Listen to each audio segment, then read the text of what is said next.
देखिए, कई लोग को लगता है कि जेल में ना जो एक दिन होता है वो 12 घंटे का होता है। ऐसा नहीं है, पहले अंग्रेजों के समय होता होगा ये, लेकिन अभी के समय में जो जेल का कानून है वो जैसे आपके लिए 24 घंटे का एक दिन होता है, वैसे जेल में भी होता है। अब कुछ लोग कहते हैं किसी को 10 साल की सजा हुई तो 5 साल में आ जाएगा, ऐसा फिल्मों में भी होता था पहले का ही तब। लेकिन अभी के समय में अगर आपको 10 साल की सजा हुई तो 10 साल बाद निकलेंगे, यानी आपके लिए भी दिन जो है वो 24 घंटे का ही है।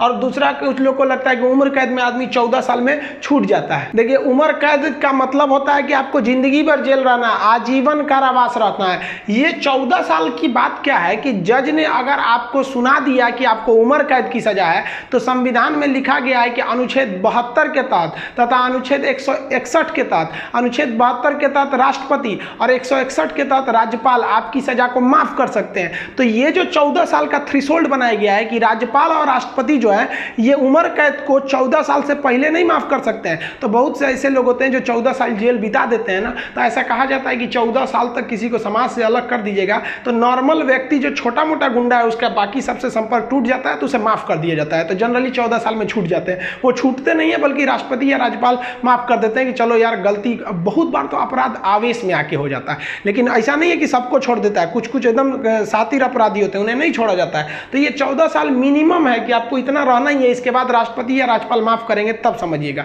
अब एक चीज देखेंगे कि जब जज जो होता है जब फांसी की सजा सुनाता है तो दो चीजें इस पे ध्यान दीजिएगा। फांसी की सजा सुनाने के बाद वो स्याही को, कलम को तोड़ देता है। वो इस बात का संकेत है कि अब हम आपके ये जो फांसी की सजा सुना दिए हैं ना, हम जज होने के बावजूद भी अब इसमें कुछ बदलाव नहीं कर सकते। यानी ये कलम अब मेरी किसी काम की नहीं रहेगी, क्योंकि हम ये कलम रहने के बावजूद आपकी सजा में अब कुछ चेंजिंग नहीं कर सकते। इसलिए जज को बड़ा सोच समझ के फांसी की सजा सुनानी पड़ती है और तोड़ देता है।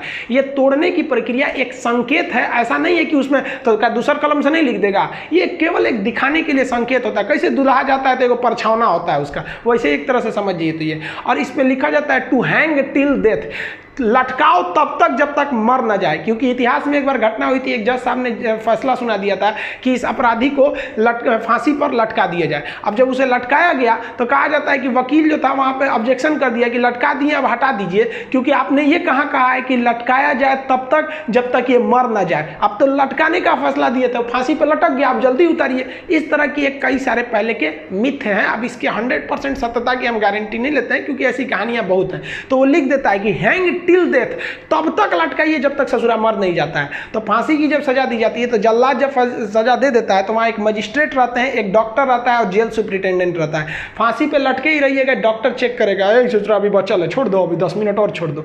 तब तक डॉक्टर नहीं कह देता, जब तक कि मर नहीं गए तब तक आपको लटकैले रह जाएगा। फांसी जो है वो अक्सर मॉर्निंग में ही दी जाती है, क्योंकि जेल प्रशासन के ऊपर सबसे बड़ी जिम्मेदारी फांसी की होती है। वो सुबह सुबह इसे निपटा देना चाहता है, और सुबह के समय जनता मीडिया भी उतने ज़्यादा एक्टिव नहीं होती है। खैर ये सेकेंडरी वजह होता है। फांसी घर में जब कैदी को लाया जाता है तो जल्लाद इस कैदी का चेहरा नहीं देख पाता है, क्योंकि पुलिस पहले ही उसके चेहरे को काले कपड़े से ढक देते हैं। जल्लाद जो होता है उसे काले कपड़े में पहना के फिर फांसी पर लटकाता है। इसे कपड़े ढकने का एक और रीजन है कि जब फांसी लगाई जाती है, किसी को फांसी दिया जाता है, तो उसके आंख वगैरह काफ़ी मतलब तड़पता है, तो एक होता है ना कि थोड़ा सा खराब लगेगा उस वजह से। तो यहाँ पर जो जल्लाद होता है इसे पहले ही, इसको फांसी लगाने से पहले इसे कपड़ा ढक के इसको लटका दिया जाता है। लटकाने से पहले इसे जब फांसी देना होता है तो उससे पहले इससे पूछी जाती है आखिरी ख्वाहिश। यहाँ वो अपने पसंद का खाना खाने को कह सकता है, अपने रिश्तेदारों से मिल सकता है, या कोई धार्मिक ग्रंथ कह सकता है कि हम उसको पढ़ना चाहते हैं। इससे ज़्यादा उसकी कोई ख्वाहिश नहीं पूरी की जाएगी। ऐसा नहीं कहेगा कि हमको मर्सिडीज में घुमा दीजिए, ये मरने वाला होता है, इसकी ख्वाहिश क्या बची रहती है। इन सबको तो अपने तबीयत खराब हो जाता है।